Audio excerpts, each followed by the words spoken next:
एक राजा के शयन कक्ष में एक जू रहा करती थी। जू ने अपना डेरा डाला हुआ था। वह राजा के सैया की सफेद चादरों के बीच छुपकर रहा करती थी। राजा जब रात को सो जाता तो वह चुपके से बाहर निकलती और राजा का रक्त पीकर वापस चादरों के बीच छुप जाती। राजा को अपनी सैया पर जू के होने का आभास नहीं था। इस तरह जू के दिन आराम से कट रहे थे। एक दिन कहीं से खटमल आया और उस शयन कक्ष में घुस गया। उस पर दृष्टि पड़ते ही जू ने उसे भगाने का प्रयास किया। वह उसके कारण किसी भी विपत्ति में नहीं पड़ना चाहती थी, किंतु खटमल कहाँ आसानी से मानने वाला था। वह मधुर वाणी में जू से बोला, जू बहन, कोई अपने शत्रु का भी इस तरह अपमान नहीं करता जिस तरह तुम मेरा कर रही हो।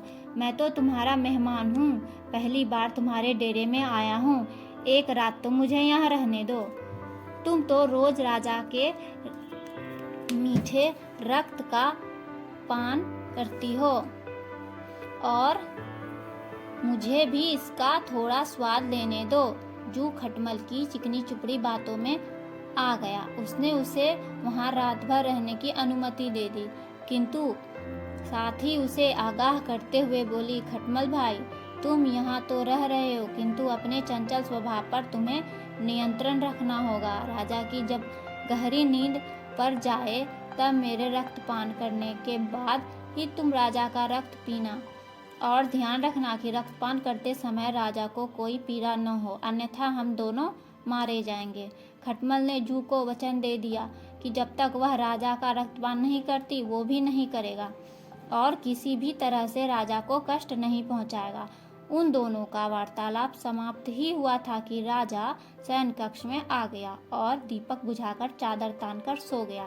इधर जू राजा की नींद और गहरी होने की प्रतीक्षा कर रही थी, उधर खटमल की जीभ लोभ से तर हुई जा रही थी। राजा के मीठे रक्त के लोभ में वह अपना वचन कहर भंग कर बैठा और जू के पहले जाकर राजा दांत गराती है। अचानक हुई पीड़ा से राजा तड़प कर उठ बैठा। उसने सिपाहियों को बुलाया और कहा, इस सैया में अवश्य जू या खटमल है।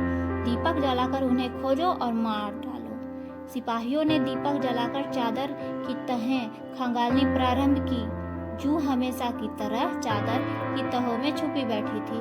खटमल राजा को काटकर पलंग के पायों के जड़ में छुपा था। सिपाहियों की दृष्टि जू पर पड़ गई।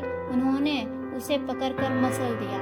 इस तरह खटमल की बातों पर विश्वास कर जू बहन मारी गई। इसलिए किसी की बातों में बिना सोचे समझे नहीं आना चाहिए। अगर वीडियो अच्छी लगे तो लाइक करें एंड सब्सक्राइब करें।